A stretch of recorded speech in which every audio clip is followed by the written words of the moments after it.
You have something all over you. That's fine. Whoops. Oh, you're live. Okay. Here. You kind of jumped the gun on that one, big guy, but you got to calm down. But that's fine. I don't know how to put this in.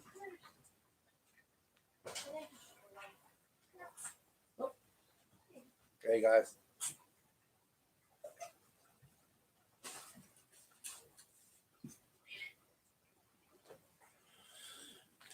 Getting close to 9 o'clock.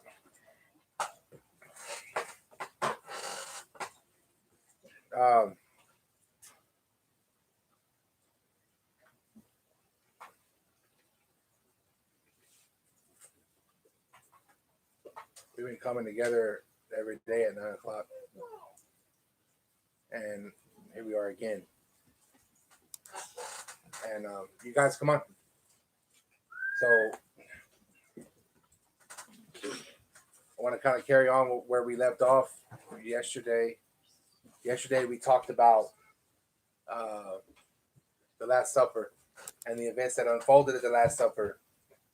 And today I want to talk about what today is. Today is a very important day in history. And I want to make sure that we understand what that is. And so I'm gonna break it down and give you guys the breakdown of what today actually is. Today is Good Friday.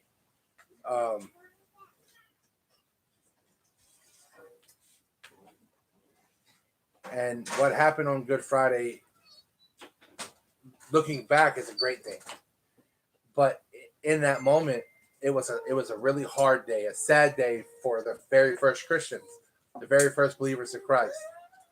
On that day, Jesus Christ walked into where he went frequently. There's a bunch of olive trees there, and he was met by some soldiers and Judas, the one who betrayed him, who led the soldiers to him there. And Jesus knew what time it was. He knew what was about to happen, and he walked up ahead of the disciples and he says, "Who are you looking for?" It was a rhetorical question. Jesus knew who they were looking for, and the soldiers replied, "We're looking for Jesus the Nazarene." And so he said, "I am he." And the soldiers fell back, and Jesus asked again, "Who are you looking for?" And they repeated again who they're looking for, and Jesus said, "I am he." Jesus lets them know, "Take me, and let them go. They're not who you want. You want me." Jesus knew what he was walking into, and in that moment, Simon Peter drew his sword, and in the famous story where he cut the ear off of one of the slaves of one of the priest, the high priest that was there. And Jesus told Simon Peter to put his sword up. Said, "Put your sword away. You don't need it." And he went and he healed the ear of the person that the ear was cut off of. And that's when Jesus was taken into custody, and they went back. And so that was early in the morning. And then Jesus gets there, and the next event that happens is he gets whooped with a flock or a whip with lead in it at the tips. And I don't know if you understand that, but when they hit you with that, it rips your flesh open. And he gets hit with that, he gets whooped with that, and then from there he gets a crown of thorns placed on his head, and then they wrap a purple robe around him, and they mock him, "Oh, King of Jews, oh hail King of Jews," and they laugh at him and they slap him in the face.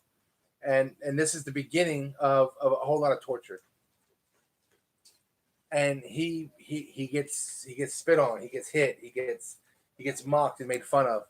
And even with all that, the person in charge, the one who had the ability to crucify him or set him free, did not want to crucify him. But the crowd was fired up, and he brings Jesus out and says, "Hey, here he is." And when he brings him out, he's wearing his purple robe, and he's got the crown of thorns, and he says, "Here he is," and he says, "I don't find him guilty."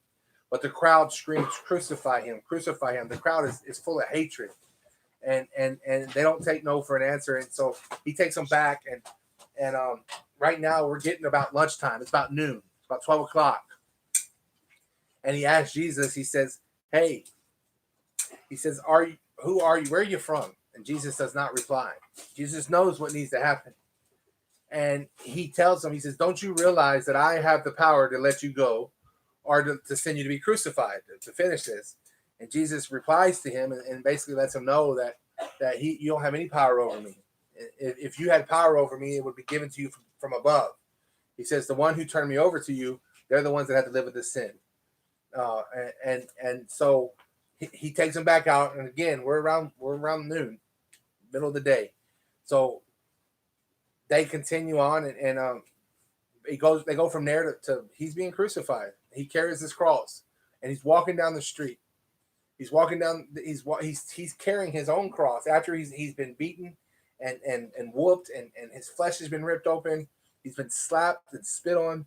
He's been cussed at, yelled at. He's been mocked, made fun of. They ripped every bit of dignity and pride that they could from a human being. But Jesus was no human being. He was no typical human being. He was the Son of God, and he took that. He took it all, and he knew he was going to take it all. That's very important that we understand. He knew what was coming, and he gets to the place. It's there's a name for it. It starts with a G. I can't pronounce it, but they get up there, and this is where they crucify people, and they get him up on the cross. And typically, they would have mounted him to the cross, for lack of better words, in a different way. But instead of doing it the way they would have typically done it, they drive a nail, a stake, through his skin, through his feet, through his hands. And he's left to his body weight is suspending on this nail that's driven through his body. Very, very painful. And because of the way he was put on there, they put him up. He's up on the cross at this point, and he's hanging there, and his weight is hanging there. And I've heard people try to explain it. It's hard for him to breathe, so he has to hold himself up. This isn't comfortable for him. This is very uncomfortable. And with all that's going on, he still finds time, through all the pain that he's experiencing and all the pain that he's already experienced, the blood that he's lost, he still finds time to communicate with two other people that are up on the crosses with him being crucified as well. Not on the level that he is. They're up on the cross in a different way. And he leads one of them to salvation.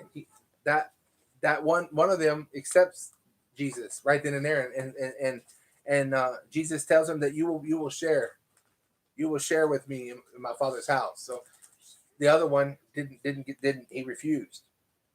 And as Jesus is up there and his life is coming out of him, he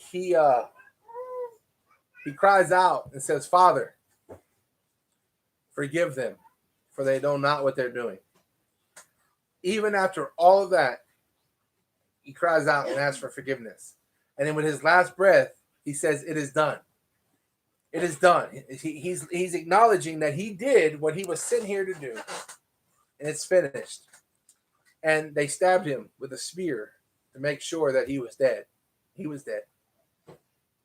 And I want you guys to take a second. That was today. That happened today. A mother watched her child, who she raised, be murdered.